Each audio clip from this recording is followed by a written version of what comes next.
Hey everybody, I'm Scott Weichel. You are listening to the award-winning My Kind of Country show right here on MKOC Radio. And I am so glad to have this gentleman on the show tonight. He sent me his newest CD, and as you well know, we're always happy to have newer artists that are carrying on the tradition of real country and bluegrass music and keeping all that wonderful music alive.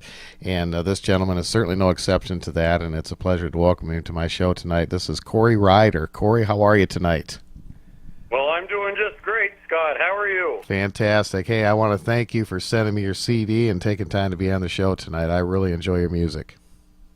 Well, thanks. That's quite a compliment because I feel like I'm in high cotton already when I connected with you on Facebook and I saw, the different artists that you've interviewed, and I was also a radio personality there for about 39 months, volunteering, and I was on the internet and I interviewed or played and talked with, whatever, a lot of the same artists that you're in touch with. So, well, that's great. Well, we're in good company. I'm going to message this guy, see if he'll play my CD. Well, I'm glad to do it. I'm glad you sent it. I really enjoy it, and I really like the mixture of you've got some kind of bluegrass stuff on there and some country stuff on there, and it's just a pure, smooth sound, and I really enjoy what you've done here. Well, thanks. I have a great producer in Colin McCaffrey up here. Well, good. Well, the EP is called Forever Rooted, and I want folks to visit Corey's Facebook page, Corey Ryder. We'll put that information on our page as well, on our Twitter page, and make sure you visit him. And if you want a copy of the CD, you can get it right through Corey there on his Facebook page. And Corey, you're from Vermont. Give me a little background on how you got into the whole music business thing. That's what they all ask me. So I grew up in northern Vermont. I still live in I've lived Vermont all my life, Scott. I grew up in Lamoille County, where I still live. I've lived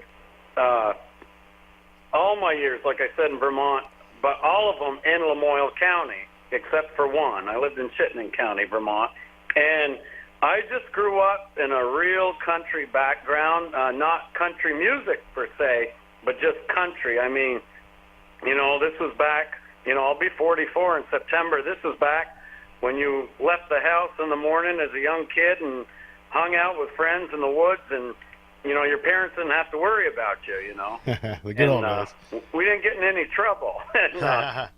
and so, but long story short, being born in 1973, in 1979 when I was 6, the Dukes of Hazzard, came on TV, and I couldn't tell you who the first country singer that I heard.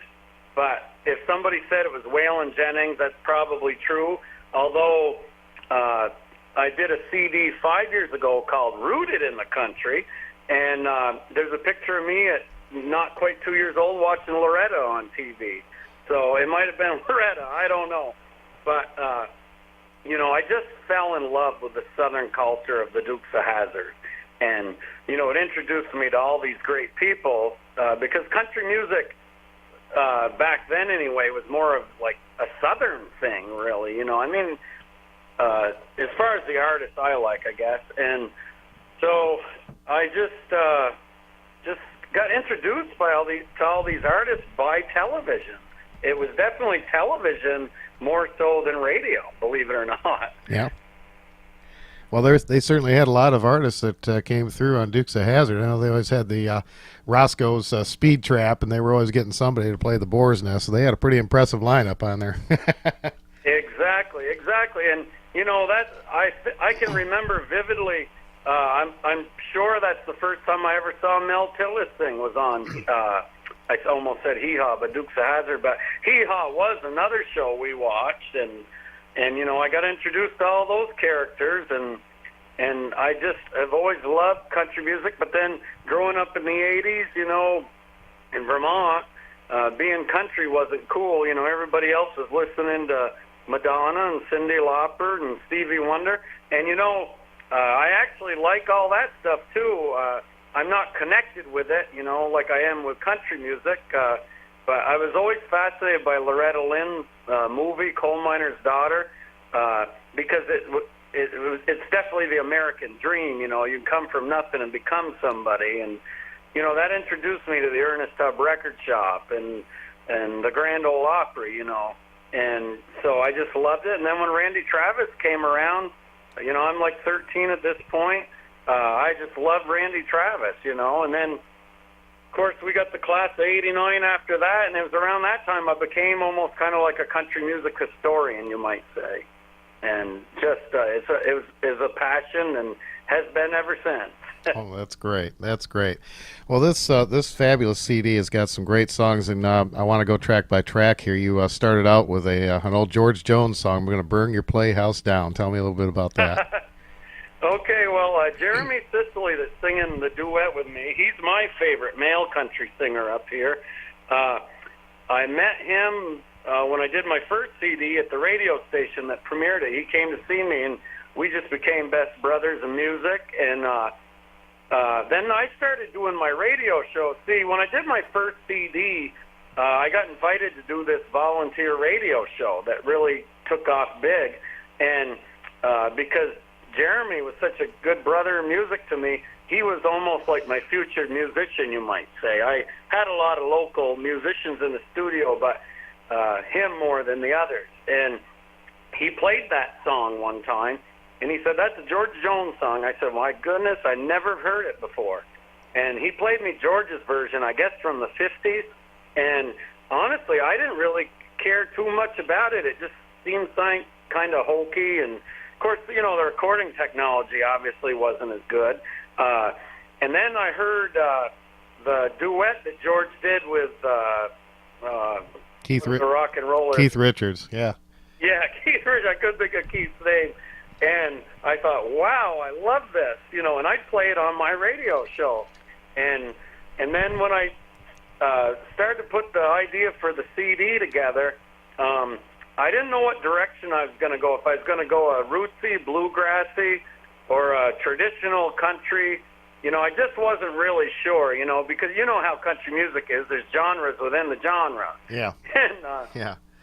So Jeremy gave me the best advice. He said, you know, steel guitar and drums and all that is great. He said, but with your voice and your style, you know, sometimes a little less is more. So maybe going more of an acoustic type route might be great. And so I said, will you do Burn Your Playhouse Down with me? And he said, it'd be an honor. And so the rest is history. And it's getting more airplay than the other stuff, I think. People really love it. It's a great song, and you did another song with him. This is a Vern Gosdin song, Way Down Deep, and this is a bluegrass version. And I'm curious to ask, Vern recorded a bluegrass version of this song with Ralph Stanley and the Clinch Mountain Boys. I'm wondering if you ever heard that version of that, and that was your inspiration. Well, you're really doing your homework, sir, because that's where we got it from. And honestly, that song was kind of like the catalyst to the album because, you know, I'm no Merle Haggard or George Strait and never will be, but I'm a better singer than I was 5 years ago. So when I ended my radio show in December of 2015, I knew I wanted to record something again, and Colin McCaffrey produces all my stuff, and but Jeremy is such a brother to me, and he got a fine studio himself.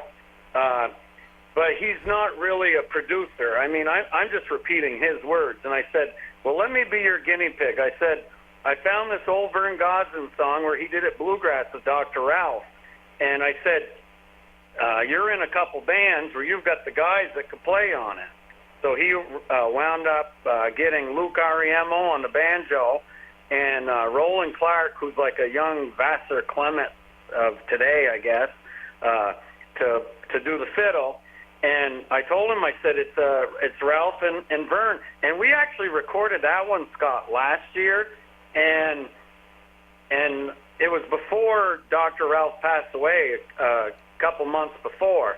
And I wanted Jeremy to sing that line, that one solo line like Dr. Ralph. And, of course, Dr. Ralph passed away. And then what was happening is I didn't have it on a disc. I was sending it to some DJs, you know, through the email, you know, the MP3. Mm-hmm. And it got played, and they loved it, and they wanted to hear more. But you know how it is. You like to see the CD with the guy's face on it, and you'll say, well, I'm going to play Corey Ryder or David Frizzell or whoever tonight, you know. And so the DJs kind of like played it once, and that was it. So they kind of pushed me to do this CD, you might say.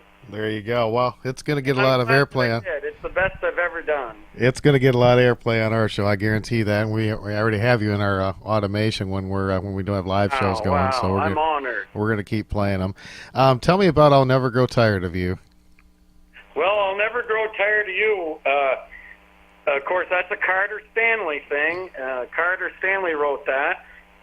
And what's funny about that one, the guy playing guitar on that, singing harmony, Mark Strusacker, he's a fine, I guess you call it like a flat top cross picking style. He's a big Carter Stanley fan and been always supportive of me. And because see, I don't have a band of my own. I do a lot of open mic things and community events, and so Mark's always been supportive, and he's always wanted to play on things that were already done or demos that I've done. Can I play a lead on that? And I'm like, well, it's already done. So I said, I want Mark to be on this project. And I used to play on my radio show Patty Loveless's version of that song. It wasn't on her bluegrass albums, but it was on the Honky Tonk Angel album, from 1988, I believe. Mm-hmm. And, of course, hers isn't really a bluegrass version, but it's very deep and rootsy. And so I just kind of playing along with it. And, of course, I can't be Patty Loveless for several reasons. And so when we recorded it, it was awesome because it's like Mark had the Stanley Brothers kind of in his head, and I really didn't, even though I love the Stanley Brothers and dedicated part of this album to their memory. I love bluegrass music, but I'm not really a bluegrass guy. I just like traditional music.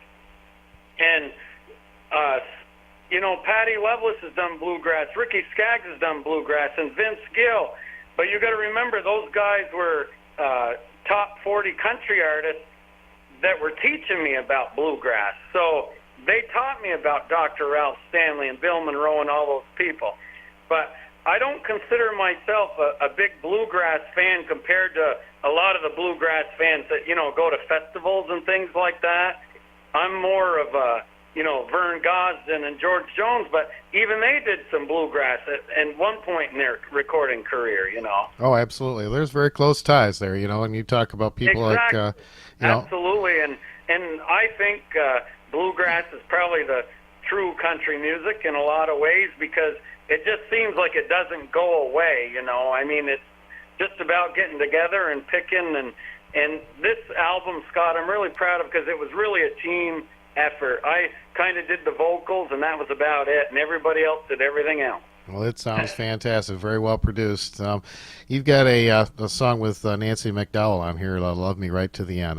That's a great song. I love this one. Yeah, well, that's another, of course, Vern Gosdin thing that he wrote with Max D. Barnes, and as you read in the notes in the CD's dedicated to the memories of Dr. Ralph and Carter Stanley, Vern Gosdin, and Max D. Barnes. And I wanted to do something of Vern's besides the Way Down Deep, but I didn't want to do necessarily a well-known thing. And, of course, he did duets with Emmylou Harris. But that one wasn't as well-known as the Yesterday's Gone or Just Hanging On. And Nancy McDowell is a radio personality up here that I got acquainted with. She has CDs of her own. And she is a big Emmylou Harris fan, and you hear similarities kind of in their voices. And she's such an Emmylou Harris fan, I just could tell that she named her daughter Emmy. Oh, wow. And so I wanted Nancy done some harmony, actually on a tribute I wrote about Vern once. And so I wanted to use her for this recording, and I just think it went together well. It did. Yeah. When I did the vocals on it, I sang the whole song, and then when Nancy came in, they deleted me out on her part, and she just came right in there, and a lot of people think their voices really went well together on that. Yeah, they certainly do. They certainly do. Another one is this was Alan Jackson had this song out, and it wasn't really a big hit for him, but I always liked the song, and I like your version. It's Walking the Floor Over Me. Yes, well, exactly. One thing I try to do, Scott, of course, I don't like top 40 country, and I love traditional country, but I don't always like what I'm hearing traditionally, and what I mean by that, I'm not putting anybody down, but I feel like people are always doing the same old thing, you know. And my opinion of it is, if you're going to do Merle Haggard and Hank Williams, do something deep in their catalog that the general public has never heard. Amen. And, Amen. so with Alan Jackson, I mean, even though I love all his music, I wanted to do an album cut. And actually, I heard that song when it came out when I was in high school. I had the cassette, and but I kind of forgot about it. And I was on YouTube. You know how you're getting that, like, YouTube vortex? You're looking at one thing and other stuff pops up? Oh, yeah. And Charlie Sizemore, the bluegrass legend, did a version of it, bluegrass. And so when I had my first meeting with Colin McCaffrey, I said, I want to do this song, and I probably do it in the key of E or whatever. And I played in both versions. And I honestly thought that maybe we might do it more like the Charlie Sizemore version, because, you know, the album's so rootsy. But this is where Colin McCaffrey is such a genius as a producer. He probably thought, well, you know, Corey's really more like a George Jones type of guy, you know, because I really am. I listen to that, you know, the steel guitar and all that. And so that's where I trust him, and I let him come in and put on, like, he played steel on it and made it, you know, it's some more honky-tonk, I guess, if you will, compared to the other tracks. And so I'm glad that we did it that way. I am too. I like it very much. I'm really curious to hear about this song too, and it kind of threw me for a loop to hear a ZZ Top song on here, but Sharp Dressed Man. Well, I'll tell you the story on that. I was telling you a little earlier that I'm a better singer than I was 5 years ago. I did a 13-track. My debut CD, Rooted in the Country, came out in 2012. It had 13 tracks, and it was half of them were originals, actually. And I said to Colin back then, I said, I want to do Sharp Dressed Man. I said, I heard Brad Paisley do it on a tribute to them in about 2001, and I said he did it differently than them. But, you know, because, you know, Brad's such a hell of a, you know, electric guitar player, it was pretty reminiscent of their version, you know. Mm-hmm. And I said, I don't want to copy Brad Paisley. I want to do it the way I think it should sound for me.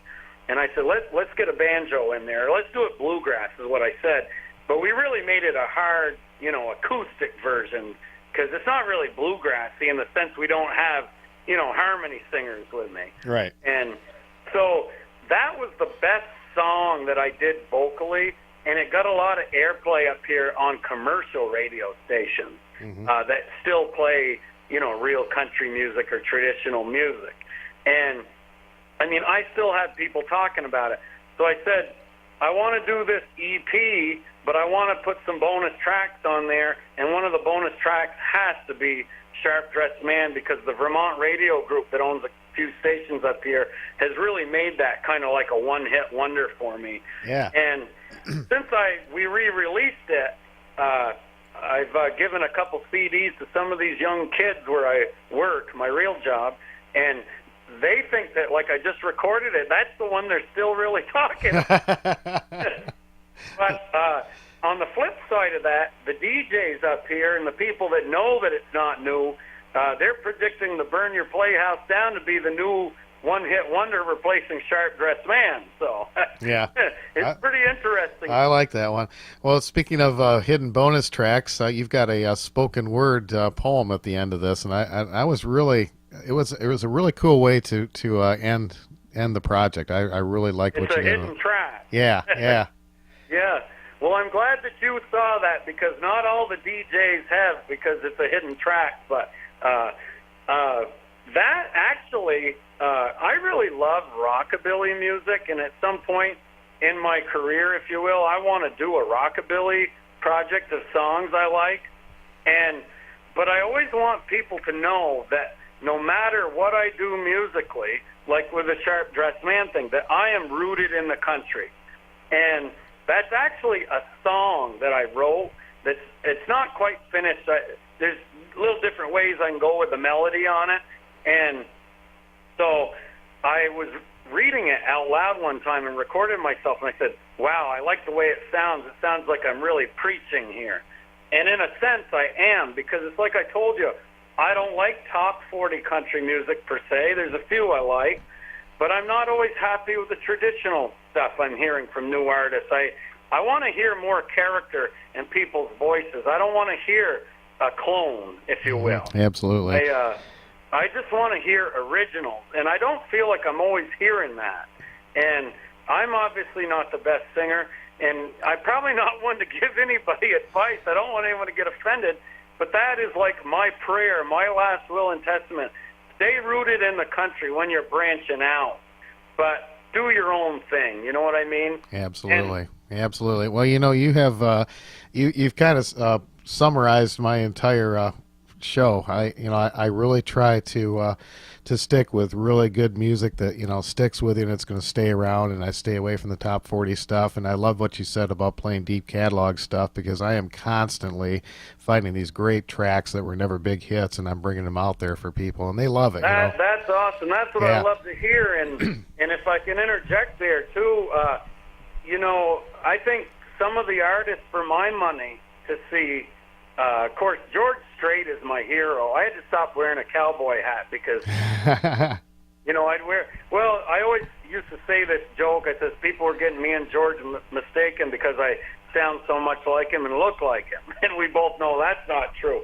But he is my ultimate hero. And what I always liked about, like, George Strait is he would take a song like There Stands the Glass from, you know, Webb Pierce, early 50s, and to someone who might not have heard Webb Pierce, they might think of that as a George Strait record because it didn't sound dated, if you will. It sounded new and current, and it's like I say in my recitation there, you know, bring them up to date, you know, sing the old songs in the new way, but sing the new ones the old way. So, you know, that's my mission, you know. And when I was a DJ, you know, one of my favorite songs that I always loved to play was like Randy Travis and the Storms of Life and songs like that. Mm-hmm. And, you know, I never played too many of people's hits unless, you know, you take like David Frizzell would call into my show, and at that time we were promoting his Buddy Holly project, but I still played like his duets with Shelley. You know, if the artist called in, I would play their big hit. Sure. Lots of times I didn't. I did kind of like what you're doing, play an album cut, and the people really loved it. They thought a lot of it were new songs, you know. Absolutely. Absolutely. Well, I saved this song until the last on purpose because it's the next song I want to play after we're done talking. And she's a dear friend. She's been on my show several times, and I love her music. And this is a tribute to Leona Williams. Yeah, Leona Williams. Well, of course, I wrote that song. I credit a nice lady up here in Vermont named Eleanor Grimes as co-writer on that. I started out, and I haven't put songwriting on the back burner, but because I was a really, really terrible singer 5 or 6 years ago, I was trying to go more the songwriter's route, and now I'm just having fun singing people's songs I like. But I wrote the song. Leona, I've known. I started corresponding with her as early as 1995, and she's just become a good friend of mine. So as she was reaching a milestone birthday almost 5 years ago, we'll just say that, I wrote the song and did like a demo on it up at Colin McCaffrey's Green Room studio, where I do most of my recording. And I sent it to Kathy, her daughter, and she really liked it. And I wrote out the lyrics and put them on Facebook, and people loved it. And I thought, well, gee, I've just done the Rooted in a Country CD. I don't really have the money to make another CD because, you know, I don't go through like Kickstarter or any of these programs. I spend all my own money and then, you know, get to collect on that, if you will. And but I said I got to do something with it. So I was listening to a local DJ up here that had a guest in the studio talking about our local cancer network up here. It's like reach out to our community. And I said, you know what? I said, I could record that song. And, of course, Leona's a cancer survivor, and I could donate the money to the cancer network up here. And So we released a special single on that. I only burned 150 of them with only 100 for sale, and I donated the proceeds to Lamoille Area Cancer Network here in Vermont. Hey, and I was very proud of that. So because not everybody got one, we want to put it as a bonus track on this EP. And that's wonderful. I'm glad to hear that. And that's a great song. And if I could just say one last thing about it, I was just starting my radio career, if you will, up here at, just before that. And so that was getting big. I started doing interviews with people like Leona and Deborah Allen. And I got this phone call one night from Leona's niece, and she says, we're dedicating a highway to Leona.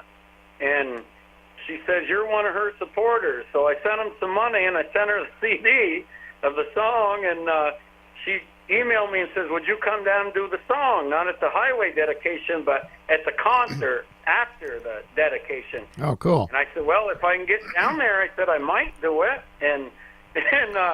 But I didn't really think I was going to be able to go down there because I had so many things going on, you know.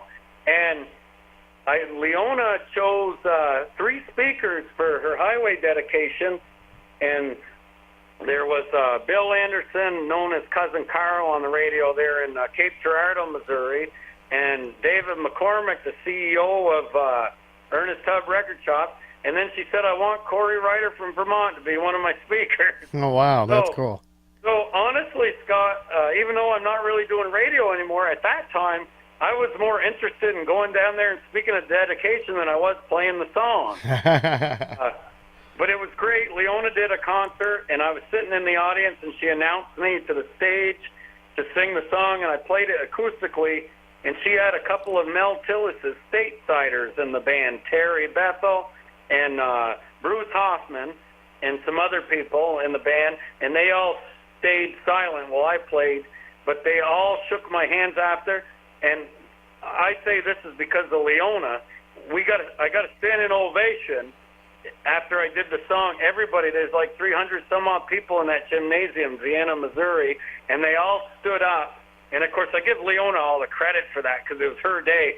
But I just knew then, you know, I want to keep doing this, you know. Oh, that's great. I love being in front of a crowd. That's great. Well, I want to play that song. It's a beautiful song, and I know that it's very special to her. It's called That Williams Girl, Leona, and we're going to play that. And Corey, I want to thank you so much for taking time to be on my show. Again, folks, please get in touch with Corey Ryder on his Facebook page and pick up this wonderful EP, Forever Rooted. Corey, I love your music. I love what you stand for, and it seems we have a lot in common, and I'm going to be playing your music a lot on My Kind of Country. Thank you so much for taking time. Well, you keep in touch, Scott. I really appreciate it, and I'm going to try to listen to you anytime I can. Well, I certainly do appreciate that. Corey Ryder, all the way from Vermont, thanks for being on My Kind of Country. We're going to play that Williams Girl, Leona, and we're going to play Way Down Deep, too, from his wonderful EP. It's called Forever Rooted. Please pick it up, folks. My Kind of Country, right here.